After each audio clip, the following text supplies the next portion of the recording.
কবি বলেছেন মায়ের এক ধার দুধের দাম কাটিয়া গায়ের চাম।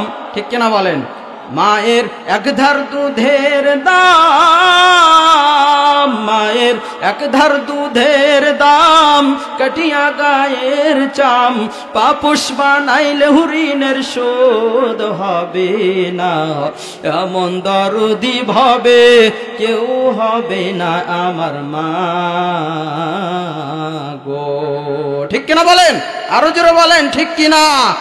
ওরে প্রসবের কি ব্যথা মা জানে সে কথা, মরিয়াও যেন মায়ের মরণ হইল না। জোরে আওয়াজ দিয়ে বলেন ঠিক কিনা? ওরে প্রসবের কি ব্যথা মা জানে সে কথা, মরিয়াও যেন মায়ের মরণ হইল না। মায়ে রাখিয়া জঠরে কত কষ্ট করে, রাখিয়া জঠরে মায়ে রাখিয়া জঠরে কত কষ্ট করে, 10 মাস 10 দিন পরে পেল বেদনা। এমন দরদি ভাবে কেউ হবে না আমার মা গো। ঠিক কিনা বলেন? প্রিয় হাজিরিন, এই মায়ের গর্ভ থেকে, একজন মায়ের স্তন থেকে সন্তান দৈনন্দিন 8 বার দুধ পান করে। কয়বার? জোরে বলেন কয়বার? 8 বার দুধ পালন করে। আর প্রত্যেকবার 1 পা করে দুধ, এই পরিমাণ দুধ পান করে। তাহলে 8 বার যদি দুধ পান করে 1 পা করে হইলে 2 কেজি। কয় কেজি? আরো জোরে বলেন না কয় কেজি? তাহলে এই 2 কেজি করে যদি 10 মাস 10 দিন হিসাব করা হয়, বৈজ্ঞানিকরা বলেছে 772 মণ দুধ। জোরে বলে আল্লাহু আকবার। 700 কয় মণ? 72 মণ দুধ এই মা আমাকে নিঃস্বার্থ ভাবে খাওয়াইছে, বুকের মধ্যে নিয়ে কত কষ্ট করে খাওয়াইছে। রাত্রে বেলায় একটু আরামের জন্য ঘুমাইতে গেছে, কি যেন সমস্যা হয়েছে, সন্তান কান্নাকাটি করতেছে। সারা দিন সন্তানের শিওরে বসে যিনি বসে থাকেন তিনার নাম হলো মা। ঠিক কিনা বলেন? আরো জোরে বলেন ঠিক কিনা?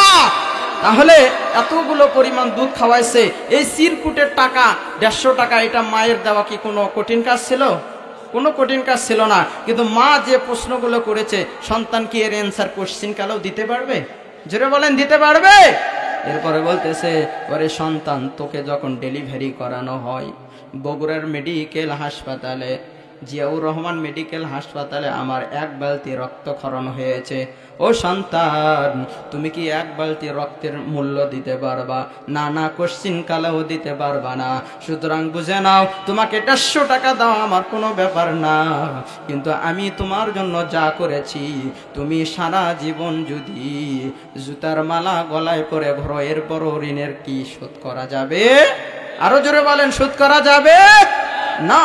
তাহলে দেখেন, এই মা এবং এই বাবা, আজকে অনেক মানুষ আমাদেরকে এসে বলে, হুজুর আমার সন্তানটার জন্য একটু দোয়া করেন, আমাকে একটুও দেখতে পারে না। বলে কি না? জোরে বলেন বলে কি না? আমার কোনোই খোঁজ নেয় না। এই ঔষধের জন্য ছোট ছেলের কাছে, বড় ছেলের কাছে, মেজো ছেলের কাছে, এরপরে সেজো ছেলের কাছে হাত পাতান লাগে। এর মতো অসহায় এবং এর চাইতে অপমানিত মা বাবা যদি ঘরে ঘরে থাকে, তাহলে এই সন্তানের জন্য ভবিষ্যৎ মঙ্গল না অমঙ্গল? জোরে বলেন মঙ্গল না অমঙ্গল? এই ৭০, ৬০, ৬৫ বছরে মা এবং বাবা ভাতের জন্য দেখা যায় শেষ বয়সে গিয়ে ছোট ছেলের কাছে গেলে বলে বড় ছেলের কাছে যাও, বড় ছেলের কাছে গেলে বলে সেজো ছেলের কাছে যাও, সেজো ছেলের কাছে গেলে বলে নোয়াটার কাছে যাও। এমনই ভাবে যাইতে যাইতে দেখা যায় ওই বৃদ্ধ মা বাবার কপালে ভাতই জোটে না। ঠিক কিনা বলেন? এমন আছে না নাই? জোরে বলেন আছে না নাই? যদি তকদিরটা খুলতে চাও, যদি কপালটা খুলতে চাও, বড় লোক হইতে চাও, আল্লাহওয়ালা হইতে চাও, তাহলে মাকে পাশে নাও, মায়ের কাছ থেকে দোয়া নাও এবং বৃদ্ধ মায়ের খেদমত করো। দেখো আমার আল্লাহ কিসমত খুলে দেবে। জোরে বলে আল্লাহু আকবার। আজকে ভণ্ডদের দরবারে গরু ছাগল নিয়ে দরবায় আর গান গায়, আমগো বাবার দরবারেতে কত গরু যায়, অন্য বাবার দরবারে এত মানুষ নাহি হয়। ঠিক কিনা বলেন? আমগো বাবার দরবারেতে করো কত গরু যায়। আমরা বলি ওরে ভণ্ডের দল, গরুর দরবারে গরু যায় আর মানুষের দরবারে মানুষ যায়, ঠিক কিনা বলেন? গরুর দরবারে গরু যায় আর মানুষের দরবারে মানুষ যায়।